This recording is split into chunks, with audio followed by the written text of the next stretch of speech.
Hey, everybody. Welcome to 10% Happier live from my living room. And we're doing this every weekday. Very glad to have you. Every day, we bring in one of the world's best meditation teachers. We do 5 minutes of meditation, and then we take your questions, and then we send you on your way. This is meant to be a daily sanity break in insane times. And it is for all levels. If this is the first time you've ever meditated, you're in the right place. And if you're an expert, you're also in the right place. And another one of our goals here is to create a sense of community at a time when a lot of us feel dislocated and cut off. Even if we're surrounded by other people, we can feel lonely in this time. So we want to create a sense of community. I mentioned we bring in some of the world's greatest meditation teachers today. We are blessed to have George Mumford streaming in from Boston, Massachusetts. George, how you doing? I'm good, Dan. How are you? I'm doing great. Happy to see you. Can you give folks just a quick bio so they know who they're dealing with here?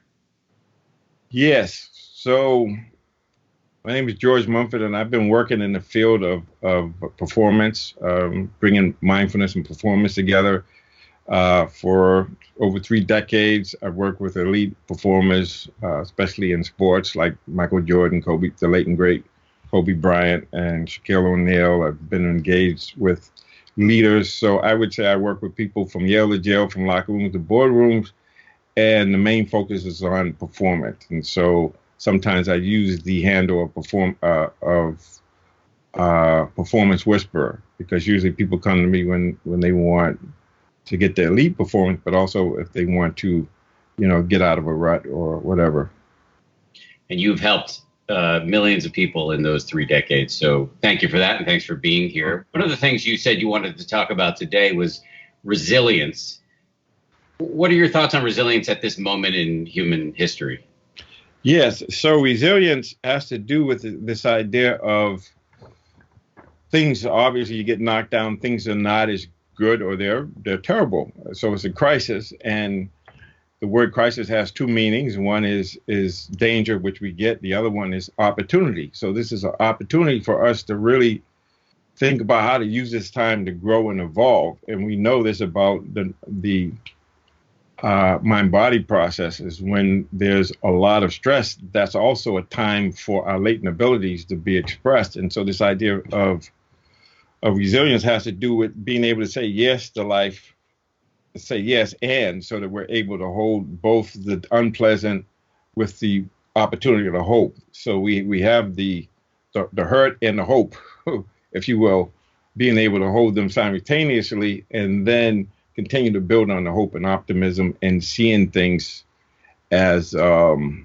glass half full, seeing things not as a roadblock, but as a stepping stone. And this has been my experience in my own recovery and development. It reminds me of what Nietzsche said, that which does not kill me makes me stronger. And so it's more about that we are wired to be more resilient if we have the mind to do so, and if we have the way of being. So I think about it this way.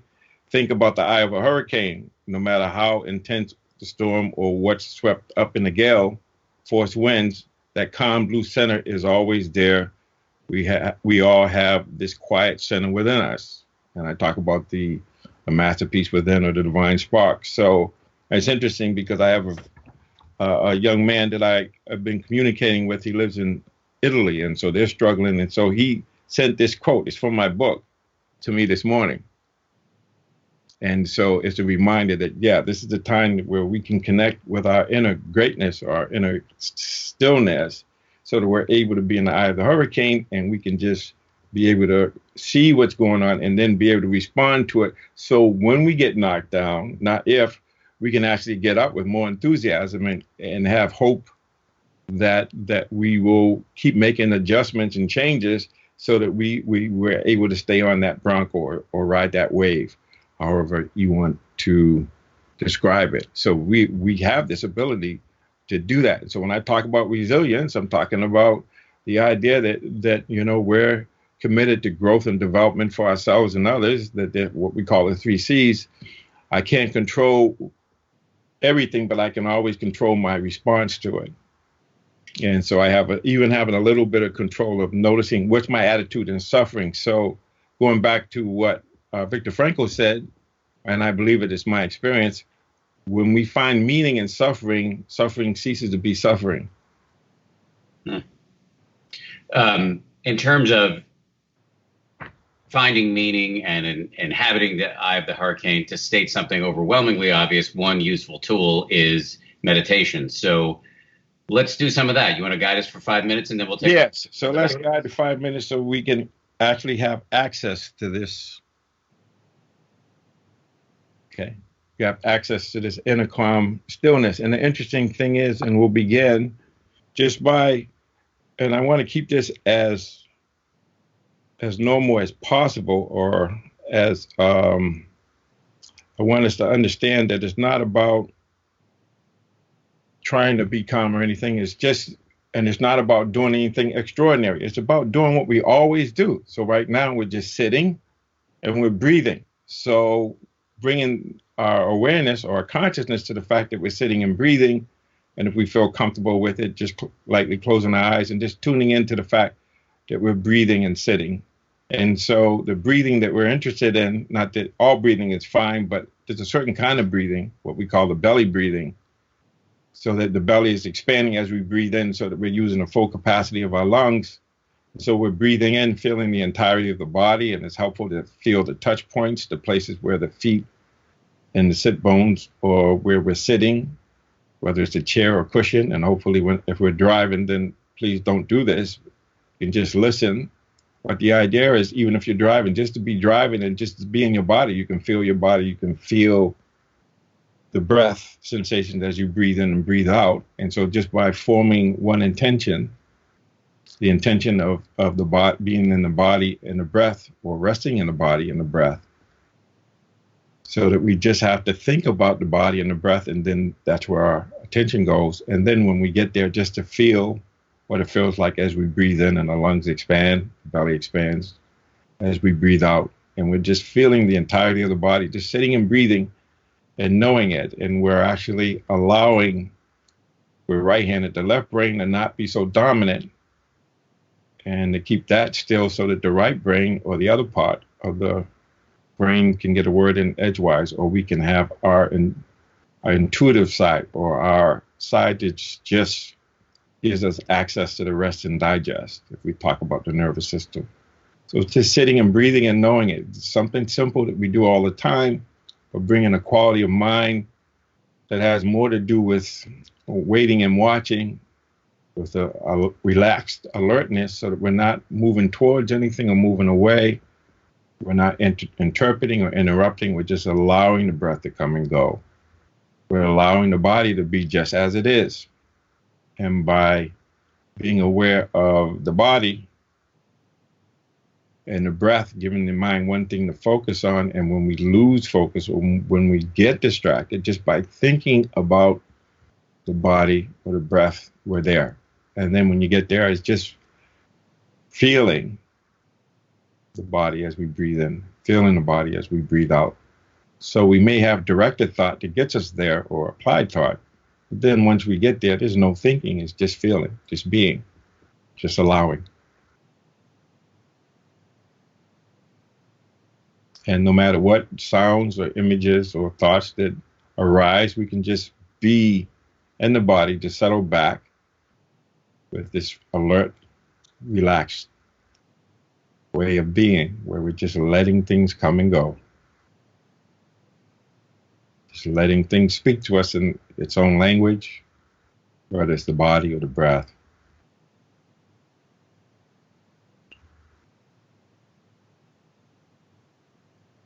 So it's something we do all the time, but bringing this quality of mind of just the intention of being here now, resting in the body, resting in the breath, just feeling the breath as in the body as we breathe in, feeling the breath in the body as we breathe out. So other than directed thought, we can just let thoughts be there. And once we think about the body or the breath and we're there, we just feel the expansion and contraction, the belly or the lungs, the in and out, the breath at the tip of the nose, just feeling the whole body while breathing in and while breathing out.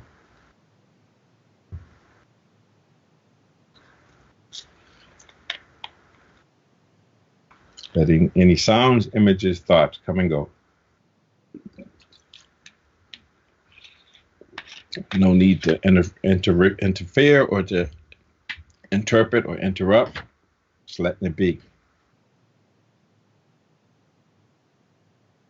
So we have a few more seconds left in this sitting. So just the idea of continuing to be aware of breathing in, breathing out, and feeling the body as a whole.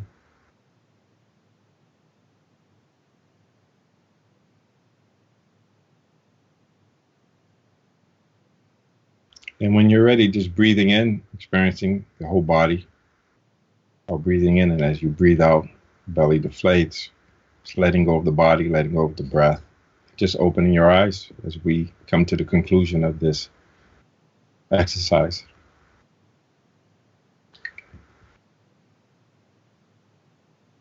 Thank you, George.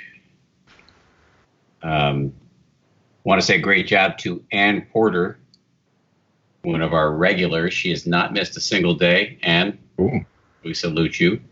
And Sally Rushford writes in, George, with a really on-point question here. She says, I'm having trouble staying motivated to do my work. How can I stir myself from apathy? I am a school principal. How can I stir myself from apathy? And that's a good question. And interestingly enough, as when we become still and quiet and we think about how can I stir myself from apathy, so maybe the first thing is recognition that there's apathy or low energy or no interest. And then we have to figure out the self-motivation. What motivates me? How do I motivate myself? And what I find sometimes is just by focusing on helping other people or focusing on what you want. So getting out of, because in the mind state of apathy, you're not able to see things because there's a hindrance or an inability to see things. But if we can just focus on what's right, or focus on what's the lesson here, or what's the learn here? And so maybe the best way to motivate yourself is to become interested in helping someone else, or realizing just by finding something that you're interested in, or finding something that will be helpful. And there's a lot to do with all the folks experiencing suffering on a level. So it's not so much about, because there's this idea of being motivated and then doing something. And sometimes I talk about it with right effort. Sometimes you have to behave your way in the right thinking or right motivation. Just do something helpful. Sometimes it could be a simple thing as just calling a friend and asking them how they're doing, or just focusing on yourself. So how do I relate to this situation in a way where I have more energy? And so the school principal, we get back to, okay, I'm here to serve. I want to help people learn. It's about teaching people the process of learning for learning's sake. So here's an opportunity for me to be the message and to figure out what do I have to learn here. Maybe what you need to learn is how to move from apathy into action. And a lot of that has to do with changing our mind and focusing on hope and optimism, and how we can make this better, how you can make this better by focusing on what you can do that's helpful, and just actually changing your mindset instead of letting it be a given, by changing it. And sometimes just by prayer, meditation, or, just sitting and saying, and then wishing everybody happiness or compassion. But the main thing is just doing something that's helpful, and doing it out of the desire to help others. And sometimes the best way to find yourself is to forget yourself. And so this being a service, even calling somebody up and saying, how you doing? I hope you're well. There's so much you can do, but the main answer to that question, and it's a really good one, is don't focus on how you're feeling, just change how you're feeling. If you don't like your mind, change it. And you can change it by focusing on what's right, focusing on what you can do. And as you might remember, my friend John Kabat-Zinn was fond of saying, as long as you're breathing, there's more right with you than what's wrong with you. And so when we remember we have a masterpiece, and how are we going to relate to this situation in a way that inspires and motivates us? And one way is to see it as an opportunity. Okay, something here, and my student's going to have apathy, and if I learn this, then I'll be able to communicate to them.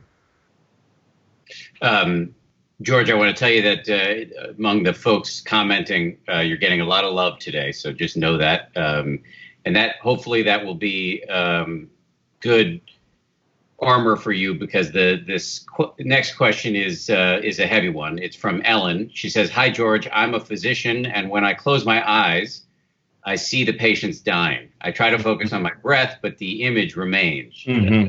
Thank you for the advice. Yes. So the interesting thing about this meditation practice is the first stage is when something comes in and we say no to it and we focus on something else. And then the second stage of that is when what is coming up is so overwhelming that we can't get away from it.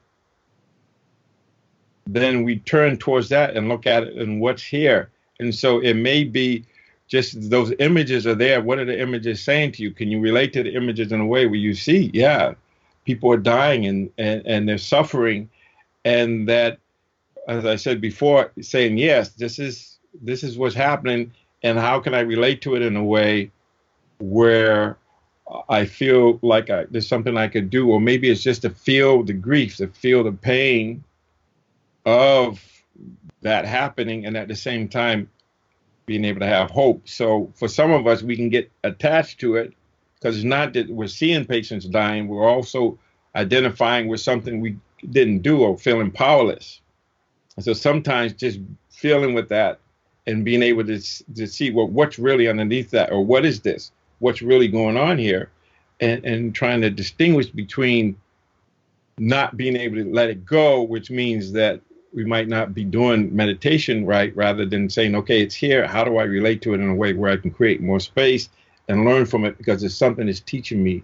And so that's a short answer, but it's more involved. But the main thing is to make that your object of awareness, and just hold it and then feel whatever comes up, just feel it and be able to just not say this should not be happening, because that's where a lot of suffering is coming from, is not saying yes to it and saying this is here. So there's an awareness, there's acceptance, and then the compassionate action is at some point just to let go and just focus on something else, like, serenity prayer or some mantra, this too shall pass, and my job is to be more loving, because this is a part of life. People die, and so can I be fully present and just feel what I need to feel, but still have enough hope so that I can help the next person, which may be yourself. Max Ovenden asks, do you have any advice for helping family members with burnout? My dad is finding it hard to deal with the economic situation. So this is a son trying to figure out how to help his dad, who apparently has some burnout. Yeah, so is the burnout from working too hard, or is the burnout from being so depressed and so doubtful about the future? It sounds like his dad is finding it hard to deal with the overall economic situation, and that's making him burned out. Mm-hmm. And so once again, it is what it is, and I don't like it. But until I can be aware of it and accept it and say it is what it is, I don't like it, and then we get to a space where it becomes, yeah, it's there, I accept it. Now, what are my choices? How do I relate to it in a way? And so that's creating space so we can choose. Yeah, it's not this way. So what options do we have? Because sometimes we have doubt. When doubt's in the mind, we don't see that there's choices we can make and options. And one option may be to really strategize on how he's going to deal with the financial part of it, and how much of it is just feeling powerless and helpless because you're not able to work. Because for a lot of us that work all the time, or that find our self-esteem in working, not working, who are we? And so I think it has a lot more to do with, with not helping your dad deal with that, but also you dealing with that, because part of it is feeling helpless because your dad's not there. So sometimes we can help people by sharing with them how we deal with difficulty, but honoring and not just hearing that, because hearing he's disappointed is going to be painful for you as well. And I will say that, we don't have a lot of time, so some of these questions need way more response, but the short response is that just love your dad, love yourself, and just just feel what you need to feel, but then be able to let go of it and then bring more hope and optimism and focus on what you want versus on what you don't want. Well, from my part, I think you're doing a great job answering the questions quickly. And we are, as you indicated, pretty much out of time here. Let me just say in closing, for folks who are watching, you can subscribe to this YouTube channel. You can also go into the description of the video below and fill out a survey to tell us what you like and what you don't like. If you want to hook us up, you can also tell everybody you know about this, because we're trying to build our community. And we will be back tomorrow with Jess. Who's the teacher tomorrow?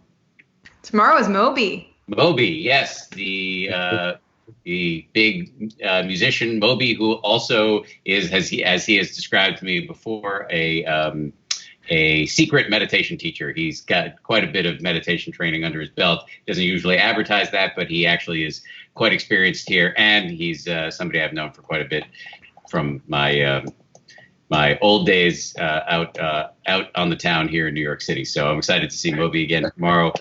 George, excellent job. Terrific to see you. Thank you for doing it. Great to see you too. Thanks for the opportunity.